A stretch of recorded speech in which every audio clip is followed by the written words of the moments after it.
So we've seen already that we can convert something that's a number to be a string, like where it was a problem in a print statement before. We had a number and something called new age, and when we're appending it with a plus sign, you can't append a number to a bunch of strings. It's got to be a string itself. So we convert the number that was in new age to be a string for purposes of printing. So it just converts it in place, doesn't change the value in the variable.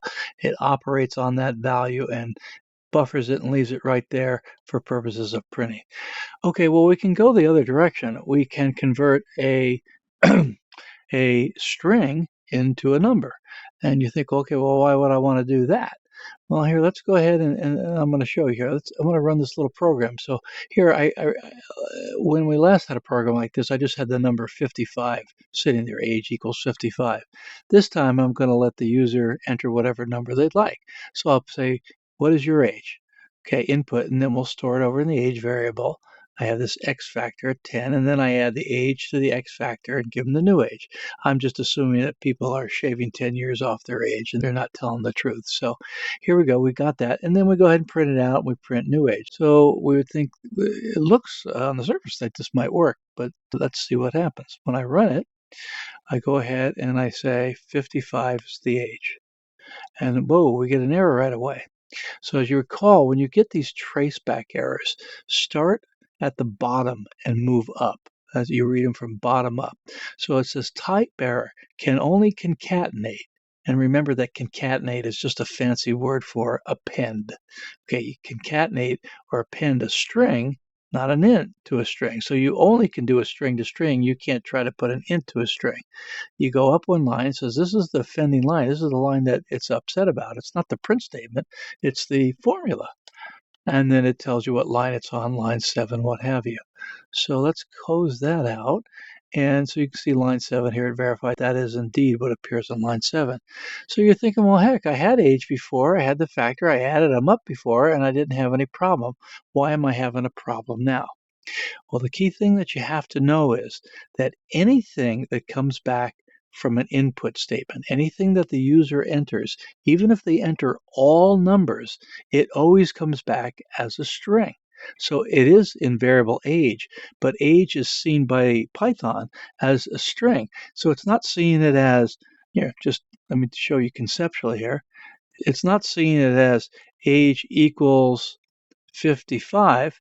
It's seeing it as age equals a string with 55 in it.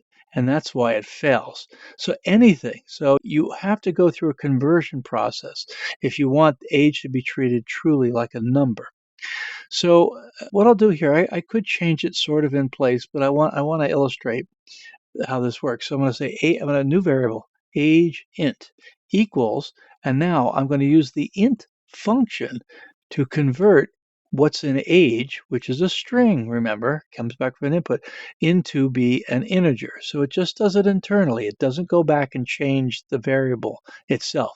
It does it just here in place and then assigns that new true number 55 over here to age int. Now we go down factor. Now this still won't work because this age is still the old one. That's a string. So we have to change it here as well. So the math will work. And then we probably can run it. Okay, so let's go ahead and save it. And then I'll go run it. Okay. And there we are. What's your age? 55. And it works. You say you are 55, but I bet you are 65. Okay, so we're thinking you're lying about your age. So why didn't I have to change age down here? I put string around new age. Well, new age is a number because I added it to the integer version of age. But the age one that we originally pulled in here, that's still a string. That didn't get changed in any way by this. So here, when I use it, the print statement still works because it's just one string next to another. Now, what happens if someone enters a decimal? Say they don't enter the question in whole numbers. They say, well, I'm really 55 and a half.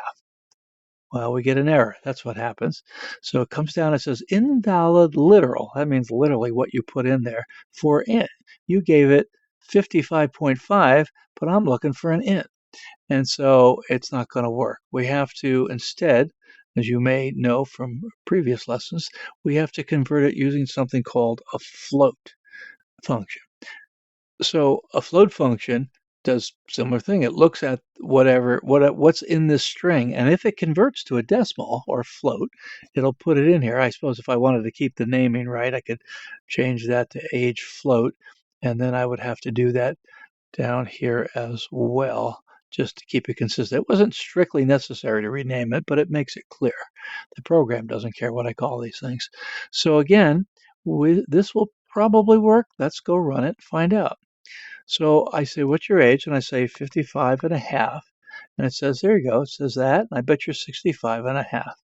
Well, what happens if I put an integer in there again? Will that work? Is that going to get all messed up now? So I say, what's your age? 55. It says, you say you're 55, but I bet you're 65.0. Since it sees new age as a floating point number or decimal number, it says, okay, I'm got a point-to-point zero there. So I still didn't have to convert age here because age was what the user entered from the input, and that's still a string. But the string new age, this was converted into a decimal. Now the way it works is x factor is an integer, so we added an integer to a floating point number, and the way it works is that automatically the result of that is automatically a floating point number itself. Okay, so hopefully that gives you the idea. There's other places to use int and float to convert a string to be a floating, a decimal, or an integer, but this is a nice illustration of how it works. All right, let's leave it there.